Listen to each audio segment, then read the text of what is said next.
kesenjangan sosial pada lingkungan pendidikan.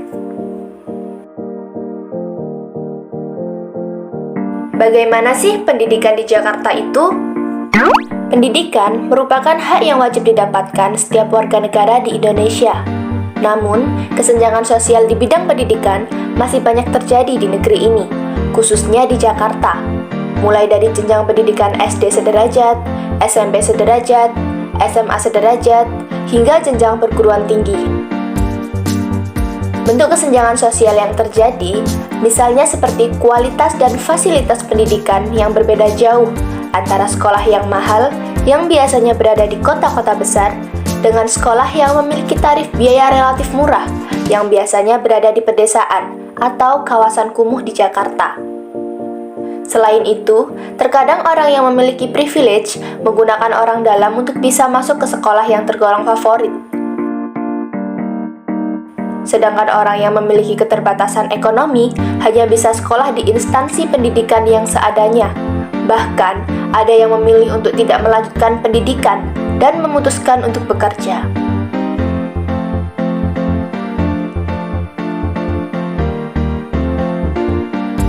Untuk itu, diperlukannya solusi dalam rangka meretas kesenjangan sosial pada bidang pendidikan di Jakarta.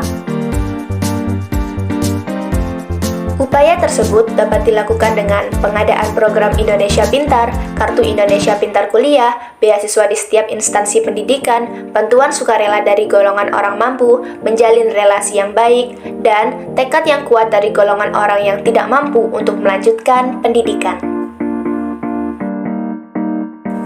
Setidaknya, jika memiliki keterbatasan ekonomi, masih ada tenaga dan tekad untuk mewujudkan mimpi dan melanjutkan pendidikan ke jenjang yang lebih tinggi.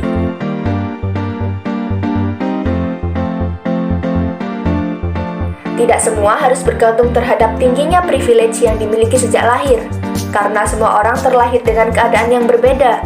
Hanya saja, bagaimana cara yang diterapkan tiap individu dalam upaya merubah keadaan yang tidak seberuntung orang lain menjadi keberuntungan di masa depan.